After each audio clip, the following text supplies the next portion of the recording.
प्यारे विद्यार्थियों, मैं डॉक्टर नेमीचंद कुमावत, सहायक आचार्य हिंदी विषय, इस राजकीय महाविद्यालय की कक्षा बीए पार्ट थर्ड विषय हिंदी साहित्य के प्रथम प्रश्न पत्र की इस ऑनलाइन कक्षा में आप सभी का हार्दिक अभिनंदन और स्वागत। महर्षि दयानंद सरस्वती विश्वविद्यालय अजमेर और आयुक्तालय कॉलेज शिक्षा राजस्थान जयपुर के जुलाई माह के पाठ्यक्रमानुसार आपके इस प्रथम प्रश्न पत्र में एक 10 अंकों का प्रश्न निर्धारित हैं, जिसमें पिछली ऑनलाइन कक्षा में हमने रस के प्रमुख अवयव यानी अंगों पर विस्तार से चर्चा की थी। रस के 4 अंग होते हैं: स्थायी भाव, विभाव, अनुभाव और संचारी भावों पर हमने 4 प्रश्नों के प्रश्न के एक उत्तर का विस्तार से अध्ययन किया है। और ये जो आपके रस सिद्धांत जो आपके पाठ्यक्रम में है, रस के प्रमुख अवयव और रस निष्पत्ति, ये बीए पार्ट सेकेंड विषय हिंदी साहित्य के प्रथम प्रश्न पत्र में भी रस सिद्धांत और अलंकार संप्रदाय दोनों दिए हुए हैं। तो ये प्रश्न जो है बीए सेकेंड और बीए थर्ड दोनों के ही पाठ्यक्रमों में निर्धारित हैं। तो दोनों ही कक्षाओं के विद्यार्थी इस ऑनलाइन कक्षा का अध्ययन करेंगे। बीए सेकेंड के लिए 16 अंकों का प्रश्न आता है और बीए थर्ड के लिए 10 अंकों का प्रश्न आता है। तो प्यारे विद्यार्थियों, हम इस कक्षा को आरंभ कर रहे हैं। आप बड़े ध्यान से सुनिए। भरत मुनि के रस सूत्र का उल्लेख करते हुए रस निष्पत्ति संबंधी वादों का विवेचन कीजिए। इस तरह का ये प्रश्न बनता है, या सीधे ये प्रश्न आता है कि रस निष्पत्ति का वर्णन कीजिए, या रस निष्पत्ति संबंधी प्रमुख सिद्धांतों की व्याख्या कीजिए, या इस तरह से आता है कि रस निष्पत्ति से जुड़े हुए प्रमुख सिद्धांतों की समीक्षा कीजिए। तो ये प्रश्न किसी तरह से भी घुमा फिरा करके हो सकता है, लेकिन आपको रस निष्पत्ति से संबंधित 4 जो प्रमुख सिद्धांत बने हैं उन्हीं के बारे में आपको उत्तर लिखना है। तो प्यारे विद्यार्थियों, इनको ध्यान से सुनिए। मैं इस प्रश्न के उत्तर को आरंभ कर रहा हूँ। देखिए, रस सिद्धांत भारतीय काव्य शास्त्र में सबसे प्राचीनतम सिद्धांत है। भारतीय काव्य शास्त्र की जो 6 संप्रदाय हैं, जैसे रस संप्रदाय, अलंकार संप्रदाय, ध्वनि संप्रदाय, रीति संप्रदाय, वक्रोक्ति संप्रदाय और आचार्य क्षेमेंद्र का औचित्य संप्रदाय, इस तरह से 6 संप्रदायों में सबसे प्राचीनतम सिद्धांत है। और रस सिद्धांत से जुड़े हुए एक प्रमुख आचार्य विश्वनाथ जी ने रस को सर्वप्रथम काव्य की आत्मा घोषित किया है। और इस रस सूत्र के जो प्रवर्तक हैं वो आचार्य भरत मुनि माने जाते हैं। इनका समय 2री शताब्दी है। इन्होंने नाट्यशास्त्र नामक पुस्तक लिखी थी, जिसके 6ठे अध्याय में रस सूत्र का इन्होंने प्रतिपादन किया है। रस की परिभाषा हमने पिछली ऑनलाइन कक्षा में भी देखी थी, और यहाँ पर और देख लीजिए आप एक बार कि काव्य के पढ़ने और सुनने अथवा नाटक आदि के देखने से मिलने वाला काव्यानंद ही रस कहलाता है। अर्थात किसी काव्य कृति को पढ़ने, सुनने या नाटक आदि को देखने से जब हम अतीव आत्मविभोर होते हैं, अनिर्वचनीय सुखानुभूति करते हैं और आनंदातिरेक से तन्मय हो जाते हैं, तो इसे काव्यानंद कहा जाता है।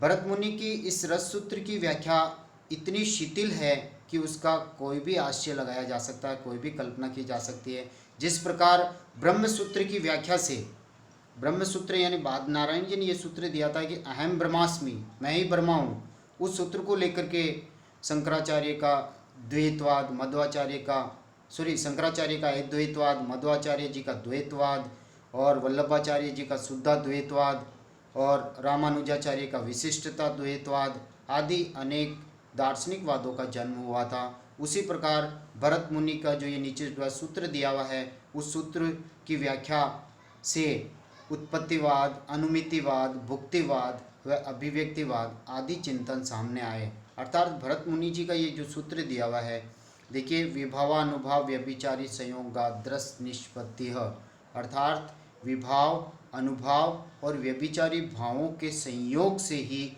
स्थायी भाव रस निष्पत्ति को प्राप्त होते हैं। तो इसी एक सूत्र को लेकर के जो रस निष्पत्ति संबंधी आपके प्रश्न बनता है, वो उसके 4 सिद्धांत है: उत्पत्तिवाद, अनुमितिवाद, भुक्तिवाद और अभिव्यक्तिवाद। तो प्यारे विद्यार्थियों, इस प्रश्न के उत्तर को हम 2 ऑनलाइन कक्षाओं में पूर्ण करेंगे। तो इस प्रश्न की आज इस पहली ऑनलाइन कक्षा में हम इसको आगे आरंभ कर रहे हैं। इस सूत्र में संयोग और निष्पत्ति का अर्थ अस्पष्ट है तथा सभी परवर्ती आचार्यों ने इन 2 शब्दों पर बल देकर भारी विचार विमर्श किया है। सबसे पहले भरत मुनि के विचारों को समझ लेना अत्यंत आवश्यक है। इस संदर्भ में भरत मुनि ने 2 आनुवंशीय श्लोक प्रस्तुत किए हैं जिसमें उन्होंने पाक रस, पाक यानी भोजन रस के आधार पर नाट्य रस की व्याख्या की है।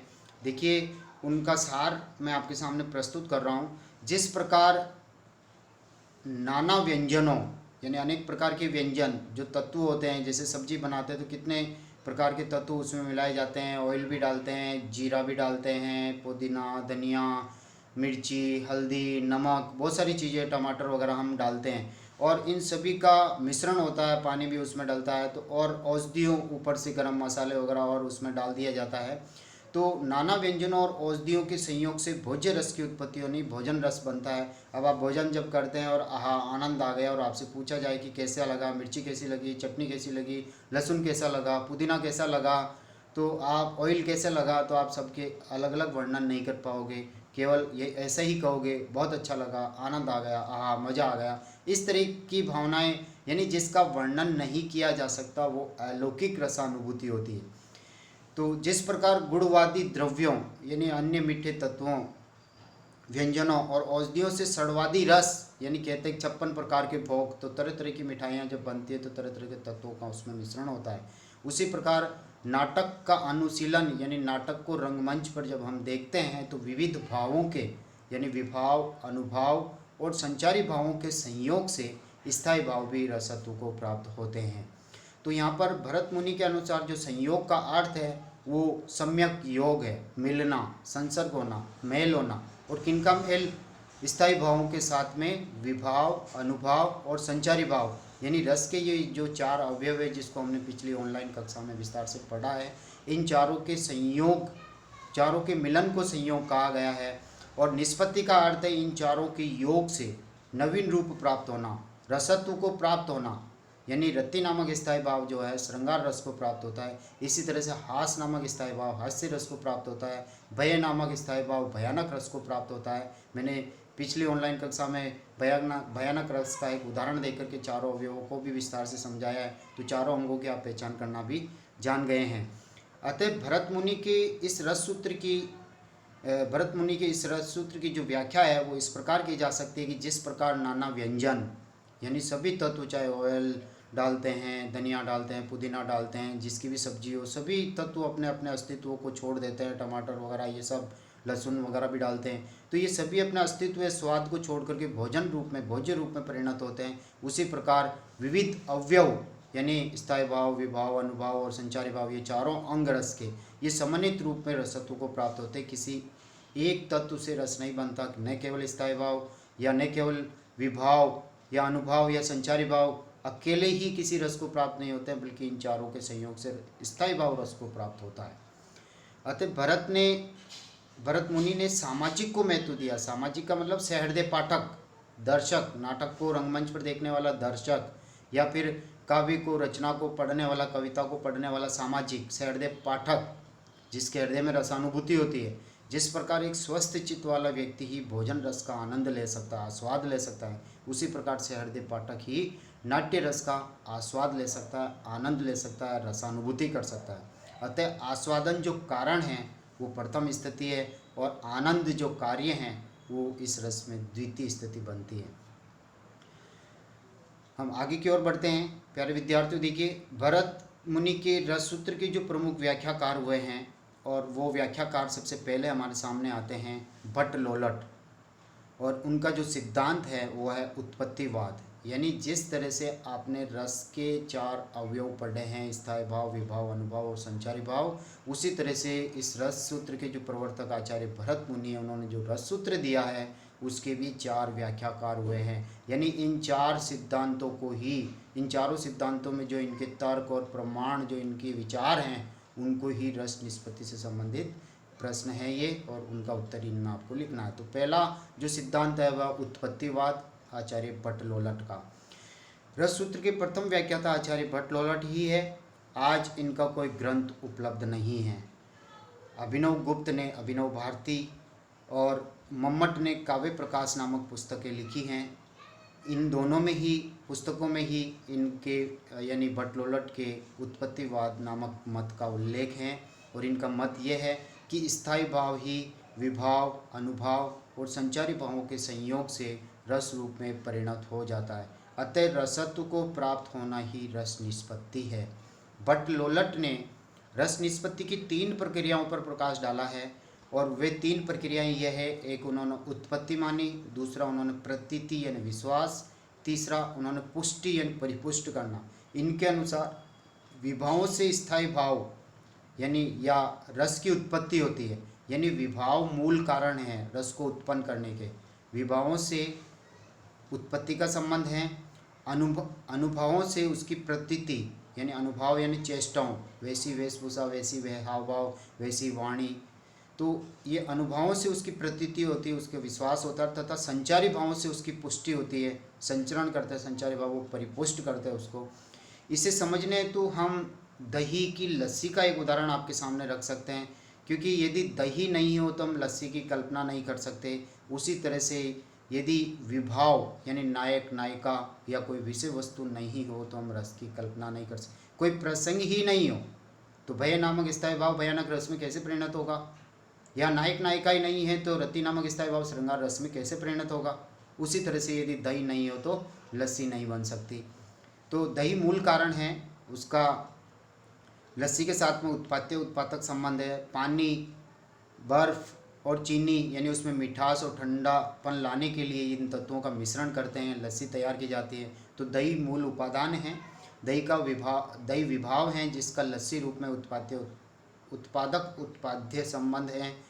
और पानी, बर्फ और चीनी आदि संचारी भाव है जिसका लस्सी के साथ में पोषक संबंध है। ये उससे बहुत अच्छी स्वादिष्ट बनाने का कार्य करते हैं।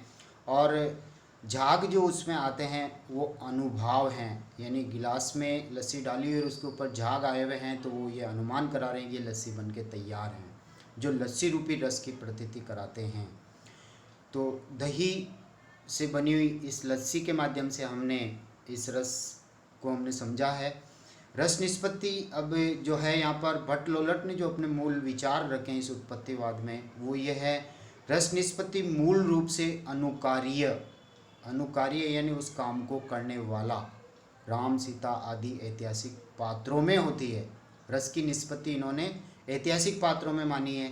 अनुकर्ता यानी उस कार्य को वैसा ही करने वाला, यानी रंगमंच पर जैसे रामलीला का प्रस्तुतिकरण हो रहा है या कृष्ण लीला का प्रस्तुतिकरण हो रहा है, तो जो अभिनेता और अभिनेत्रियां हैं वैसी ही वेशभूषा, वैसी ही वाणी, वैसे ही हाव भाव आदि का प्रस्तुतिकरण वो करते हैं, तो केवल वो अभिनय मात्र प्रस्तुत करते हैं। अतः रस की उत्पत्ति अनुकार्य में होती है, यानी राम, सीता आदि में, तथा गौण रूप में अनुकर्ता है अभिनेता और अभिनेत्रियां जो रंगमंच पे उसको प्रस्तुत कर रहे हैं। पाठक या दर्शक भी अभिनेता में वास्तविक पात्रों के अनुरूप, यानी यही हमारे राम है, यही सीता है, यही हमारे कृष्ण है, यही राधा है, इन पात्रों के अनुरूप ही उस अभिनय को देख करके वो प्रेम की प्रतीति करते हैं। इस प्रकार लोलट ने रस की वास्तविक स्थिति यानी अनुभूति नाटक के मूल ऐतिहासिक पात्रों में मानी है, सहृदय में नहीं। जबकि नाट्य प्रपंच का पूरा उद्देश्य ही पाठक को रसानुभूति कराना होता है, पाठक को नैतिक शिक्षा देना होता है। तो प्यारे विद्यार्थियों, इनकी सबसे बड़ी कमजोरी है कि इन्होंने रस की निष्पत्ति मूल ऐतिहासिक पात्रों में मानी, जबकि ऐसा नहीं होता है। रस निष्पत्ति मूलतः सहृदय में होती है, सामाजिक में होती है, ऐसा इन्होंने विचार नहीं दिया। तो इन्होंने संयोग के जो 3 अर्थ लिए, विभावों के साथ में उत्पाद्य उत्पादक से उत्पत्ति होती है, और अनुभवों का अनुमाप्य अनुमापक अनुमान करना, विश्वास करना, वैसा ही मान लेना, तो वो प्रतीति विश्वास होना, और संचारियों का पोषक संबंध से पुष्टि, यानी निष्पत्ति के 3 संयोग के 3 अर्थ हो गए, तो निष्पत्ति के भी इन्होंने 3 लिए हैं, उत्पत्ति, प्रतीति और पुष्टि। विभावों के साथ इसकी उत्पत्ति होती है, अनुभवों के साथ में प्रतीति होती है, और संचारी भावों के साथ में पुष्टि होती है, तब संचारी भाव जो है रस रूप में परिणत होता है, स्थायी भाव रस रूप में परिणत होता है। तो निष्पत्ति का अर्थ उत्पत्ति होने के कारण इनका जो मत है उत्पत्तिवाद कहलाता है। तो प्यारे विद्यार्थियों ध्यान दें, रस निष्पत्ति में जो पहला सिद्धांत है वो भट्ट लोलट का उत्पत्तिवाद है। उन्होंने रस की उत्पत्ति मूल रूप से राम सीता आदि ऐतिहासिक पात्रों में यानी अनुकर्ता में मानी है, अनुकार्य अभिनेता और अभिनेत्रियों में नहीं, और न ही इन्होंने सहृदय पाठक को महत्व दिया। तो इस सूत्र की जो व्याख्या है वो है कि स्थायी भाव विभावों द्वारा उत्पादक संबंध से उत्पन्न होकर अनुभावों द्वारा अनुमाप्य अनुमापक संबंध से प्रतीति योग्य बनकर संचारी भावों का पोष्य पोषक संबंध से परिपुष्ट होकर रस रूप में परिणत होता है। अब इनका जो मत है इसकी हम कुछ समीक्षा कर रहे हैं। तो देखिए इनके पक्ष में देखिए पहला जो बिंदु है वो है कि इन्होंने ऐतिहासिक कथा व चरित्र को महत्व दिया, यानी राम सीता आदि, कृष्ण लीला, रामलीला आदि में जो पात्र हैं, जो रामायण के पौराणिक पात्र, उन पात्रों को इन्होंने, कथा को और उन चरित्रों को इन्होंने महत्व दिया। ये इनका गुण है, इनकी विशेषता है इनके सिद्धांत की। दूसरा, इन्होंने विभावों के साथ में रस संबंध की व्याख्या की कि विभाव कौन है, यानी नायक नायिका, जो महत्वपूर्ण जो विषय वस्तु है उन विभावों के साथ में कि वो रस की उत्पत्ति के मूल कारण है, यानी स्थायी भावों को जन्म देने वाले कारण वो विभाव हैं। इनकी व्याख्या भी इन्होंने कर दी है। और इनकी जो ये दो इनकी विशेषताएं हैं, फिर इन्होंने जो इनकी जब आलोचना हम कर रहे हैं तो वो देखिए बिंदु, इन्होंने सामाजिक यानी सहृदय पाठक यानी दर्शक को महत्व नहीं दिया, जबकि संपूर्ण नाट्य प्रपंच रंगमंच पर जो नाटकों की जो प्रस्तुति होती है किसके लिए होती है, पाठकों को रसानुभूति कराना या उनको नैतिक शिक्षा देना। तो सहृदय को रसानुभूति कराना उसका उद्देश्य होता है, जबकि इन्होंने सहृदय को महत्व नहीं दिया। दूसरा, अनुकारी आज इस लोक में नहीं है, यानी हमारे राम सीता या रावण या जो लक्ष्मण राधा या कृष्ण जो राम पौराणिक पात्र हैं वो एक तरह से आज इस लोक में नहीं है, तो हम उसका अनुमान करके कैसे रसानुभूति कर पाएंगे। तो कार्यकरण, कार्य कब हुआ और आज हम उसको प्रस्तुतिकरण करके उन दोनों में संबंध स्थापित स्वीकार्य नहीं है, और इन्होंने रस की अलौकिकता पर भी कुठाराघात कर दिया है।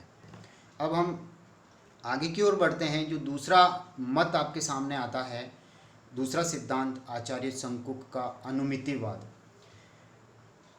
भरत मुनि की रस सूत्र की जो द्वितीय व्याख्याता है वो आचार्य शंकुक है।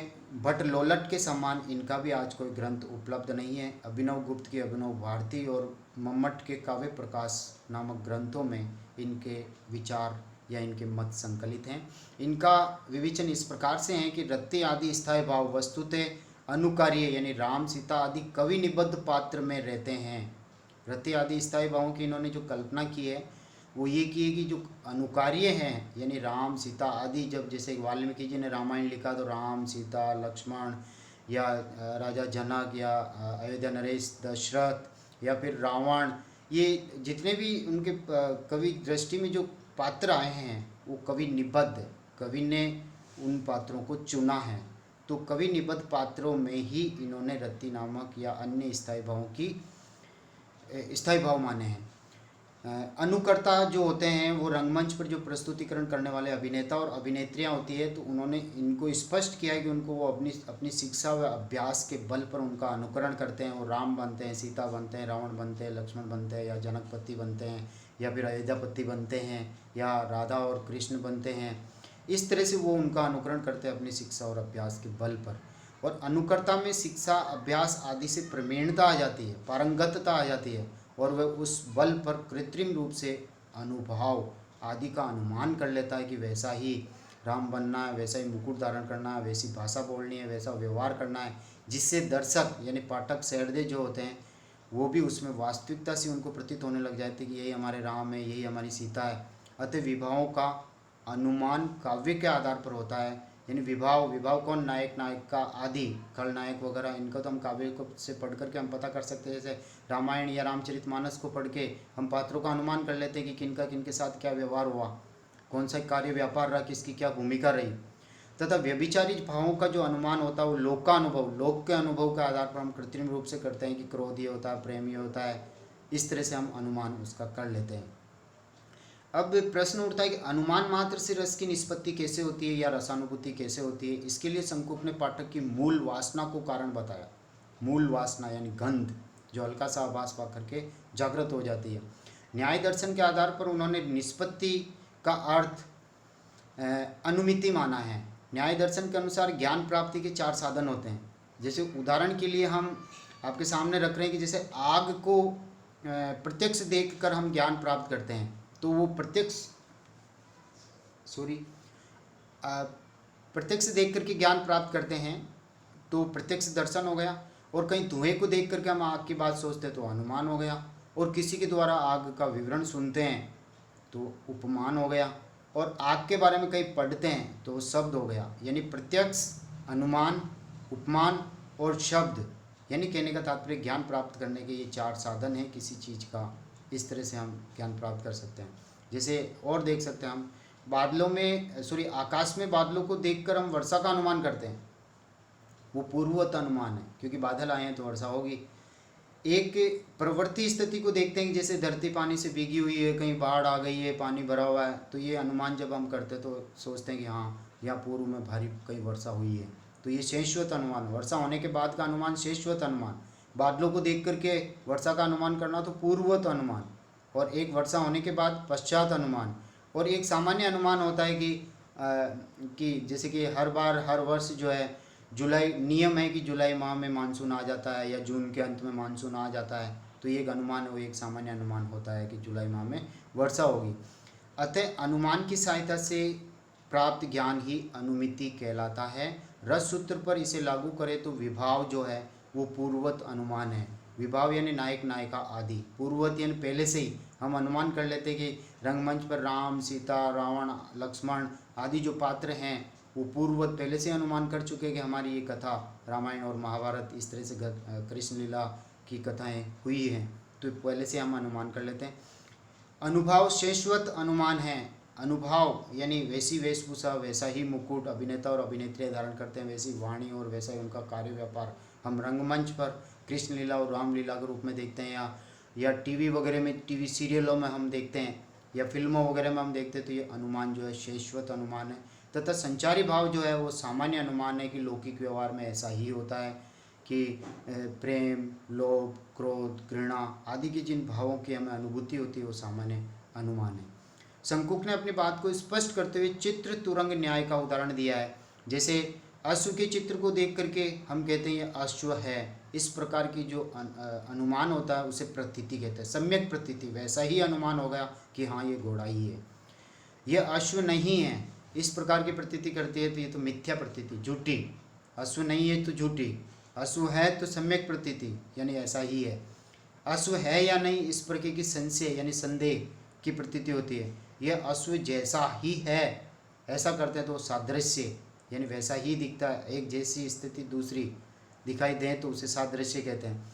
तो सम्यक प्रतीति, मिथ्या प्रतीति, संशय प्रतीति और सादृश्य प्रतीति, ये 4 तरह के अनुमान होते हैं। इनके अलावा एक विलक्षण प्रतीति होती है, विलक्षण अनुमान हम करते हैं और उस विलक्षण को ही आचार्य शंकुक रस की संज्ञा देते हैं। इन चारों से भिन्न जो विलक्षण प्रतीति होती है वही रस है। इसी प्रकार अभिनेता को राम आदि की वेशभूषा में देखना, यानी जो अभिनेता और अभिनेत्रियाँ राम, सीता आदि, उनको उसी की वेशभूषा में देख करके उनका अनुमान कर लेना, ये सम्यक, मिथ्या, सादृश्य और संशय, इन चारों प्रतीतियों से गुजरते हुए जो विलक्षण एक भिन्न प्रतीति का अनुमान हमें होता है जिससे हम आनंदित होते हैं। इस प्रकार शंकुक के अनुसार रस मुख्य रूप से अनुकार्य यानी कवि निबद्ध पात्र, राम, सीता आदि ऐतिहासिक पात्र। इन्होंने ऐतिहासिक शब्द को काम में नहीं लिया है, ऐतिहासिक शब्द को काम में लिया है भट्ट लोलट ने। इन्होंने कहा है कि अनुकार्य यानी कवि निबद्ध पात्र, कवि की कल्पना में जो जो पात्र आए थे काव्य रचना को लिखते समय, उन पात्रों में इन्होंने मुख्य रूप से रस माना और गौण रूप से इन्होंने सहृदय की वासना में माना। और अभिनेता की अभिनय कला में तन्मय होकर सहृदय भी अनुकर्ता को ही यानी अभिनेता और अभिनेत्रियों को ही अनुकार्य यानी राम, सीता आदि या राधा कृष्ण मानकर उसमें रस का अनुभव कर वह भी रसास्वादन करता है।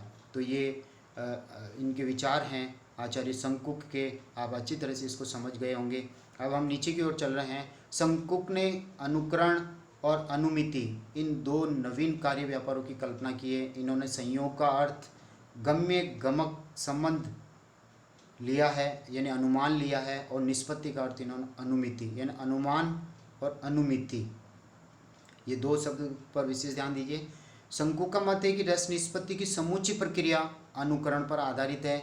अभिनेता अभिनेत्रियां वास्तविक राम सीता के या राम लक्ष्मण के या जनक, दशरथ के जो भी पात्र होते हैं, पौराणिक पात्र, उनके ये वास्तविक जो पात्र होते हैं के विभाव अनुभव का अनुसरण करते हैं। कौन? अभिनेता और अभिनेत्रियाँ। नट नटी कवि निबद्ध राम का अनुकरण करते हैं, अतः मूल पात्र ऐतिहासिक पात्र का नहीं। तो अब देखिए यहाँ पर रस सूत्र की जो व्याख्या हम कर रहे हैं वो ये है कि विभाव अनुभव और संचारी भावों के द्वारा गम्य गमक संबंध से रस की अनुमिति होती है। जबकि भट्ट लोलट जो पहले विद्वान है रस सूत्र के व्याख्याकार, उत्पत्तिवाद उन्होंने सिद्धांत दिया। उन्होंने उत्पत्ति, प्रतीति और पुष्टि ये 3 अर्थ लिए थे निष्पत्ति के, और इन्होंने लिया है अनुमिति। अब हम समीक्षा कर रहे हैं। देखिए इनके जो गुण हैं इनके सिद्धांत के वो ये है। सहृदय पाठक को इन्होंने महत्व दिया जबकि भट्ट लोलट ने नहीं दिया था। शंकुक ने पहली बार सहृदय को महत्व दिया और पूर्वानुभव जन्य संस्कारों की ओर संकेत किया। दूसरी विशेषता इनकी है कि काव्य की अलौकिकता की इन्होंने स्थापना की जबकि आचार्य भट्ट लोलट नहीं कर पाए थे। विलक्षण प्रतीति को इन्होंने रस कहा अनुमान के द्वारा। तीसरी विशेषता अनुकार्य का इन्होंने तात्पर्य स्पष्ट किया कि अनुकार्य कौन है, राम सीता आदि कौन है, कवि निबद्ध पात्र हैं। कवि की कल्पना दृष्टि में जिन जिन पात्रों का समावेश हुआ था जो रचना में आ गए हैं वो अनुकार्य हैं। दृश्य काव्य को इन्होंने महत्व दिया, यानी रंगमंच को महत्व दिया, क्योंकि अभिनेता और अभिनेत्रियों की शिक्षा और अभ्यास पर इन्होंने विशेष बल दिया है। और रस का काल्पनिक अनुमान जिस पर सारा रस सिद्धांत टिका हुआ है। अब इनकी मत की जो आलोचना कर रहे हैं वो है अनुकर्ता में इन्होंने कृत्रिमता का आरोप किया है, जबकि रस में कृत्रिमता नहीं होती। कृत्रिम रूप से हम रसानुभूति नहीं करते, हम वास्तविक रूप में रसानुभूति करते हैं। और इन्होंने काव्य तत्व को गौण माना है और अभिनेता और अभिनेत्रियों को इन्होंने विशेष महत्व दिया है। और अनुमान से रस का आनंद कैसे, जैसे कि पर्वत के ऊपर धुएं को देखकर हम कह रहे हैं पर्वत जल रहा है, धुआं तो कैसे भी हो सकता है। तो ये तो अनुमान जो है वो बुद्धि का विषय है, जबकि रस जो है वो हृदय का विषय है, क्योंकि रस ही काव्य की आत्मा है।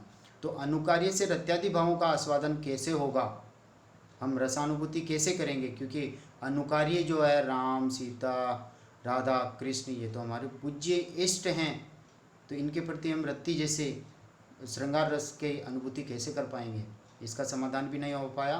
और अनुमान बुद्धि का विषय है जबकि रस हृदय का विषय है, अतः ये मत भी उपयुक्त नहीं है। तो प्यारे विद्यार्थियों, रस निष्पत्ति की इस ऑनलाइन कक्षा में अब अगली कक्षा में हम इसका आरंभ करेंगे।